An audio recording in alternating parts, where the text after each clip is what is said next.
unconventionally, but yet I'm very, very happy to be here, to be spending this afternoon um, at the hospital, at Cooper Hospital. I've had the privilege of spending time with all the dignitaries here who have given me a real insight into the goings on and how the real work gets done on the ground. And that's always what it's all about. That's what we're here to do. That's what we're here to. Frankly, for me, I come away appreciating the work of, as I call them, the soldiers of the good work. I get the opportunity to sit here on a podium, have the mic in my face, and hopefully be the megaphone to their good work to a wider audience out there through you. So it's actually all extremely collaborative, but it's their good work.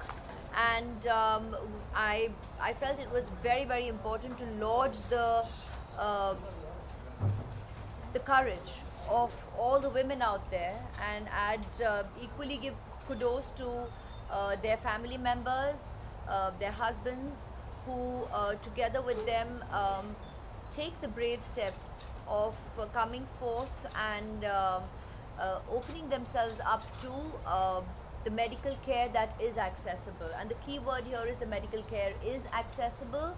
So come out and accept it, because there are tests there to help decrease the chances, if not completely stop the the, the remote possibility of the transmission of HIV from mother to child, because the mother is actually carrying the fetus. But as I was given to recognize that now the term is parent to child transference, because obviously a child is conceived thanks to both members, the father and the mother, and hence it becomes the equal responsibility of both the parents, and hence we today recognize the term as parent to child transfer of HIV.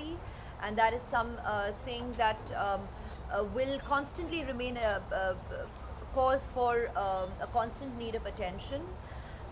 It's very gratifying to learn that there has been a huge percentage, because in this kind of work, when you hear of even a 45% decrease of cases, it's tremendous, and that takes a lot of constant work by all the people on the ground on a regular basis. Because while it is extremely imperative for the pregnant lady to come and access the test within the first 12 weeks, preferably as per the requirement, the medical requirement, nevertheless, any time is a good time. You have to come in and get the test done, because then, like I said, there is medical help accessible, and the doctors can work with you to provide the adequate care to the fetus before the baby is born into this world. And the responsibility of the parents towards the child begins from conception.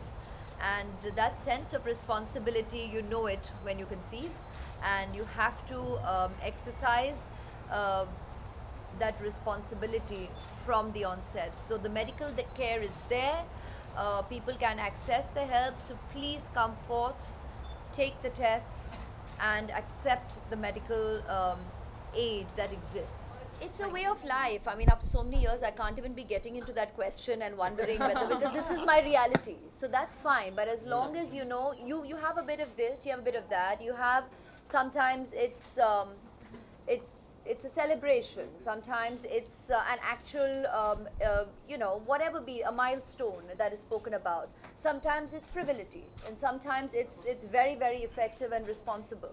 So it's all a part of our life, but I'm glad that you all show equal interest, and I'm constantly thanking the media, because without you I cannot reach. I'm not on social media, so it's up to you guys to reach the millions of people out there through all your handles, to be able to bring the attention and help spread the word. Now, if you speak to even one more individual on all your handles and everybody that's watching or listening, believe you me, it's effective work done. And days such as this, amongst the many days, whether they be festivals, whether as human beings to celebrate or to remember, to commemorate a World AIDS Day is equally important because you're drawing attention to something that is a part of humanity. It's part of our reality. This exists in the world and it does affect a lot of people, even if it's not necessarily directly touching your life. So just to talk about such an important going on in our world, it is a current affair. And once it has struck mankind, it will forever remain a current affair. Like I said, even upon reaching the zero, the aspiration of all our work here, once you hit ground zero in the work, and that will be a day to celebrate, but that is not having reached a destination alone because of A lot needs to be done. it's humanity. People are constantly born into this world, and once this virus exists, it's going to require our cumulative effort for generations to come. So we all really need to continue, keep up the work, spread the word, keep the attention and the communication relevant, and keep people informed. And that's where it's the joint effort and responsibility of you and us. You're speaking to people who belong to a very, very urban social culture. So from our perception, we believe that yes, there has been a huge change, but we do at the same time know it's never enough. That's not enough. There's never enough change because like I said, while the statistics do seem large, I always look at statistics a bit skeptically because that never is actually inclusive of genuinely every individual who exists down out there on the turf. So it's a broad perspective, and statistics are good to encourage the work on the ground. It's good to keep the momentum going, but it's not necessarily reflective of the actuals. And I think once you recognize that reality, I would believe that knowledge also should be enough to further accelerate or propel the effort to aspire people to get people to aspire to be a lot more out there and working even harder to try and reach niches that could not be reached before socially.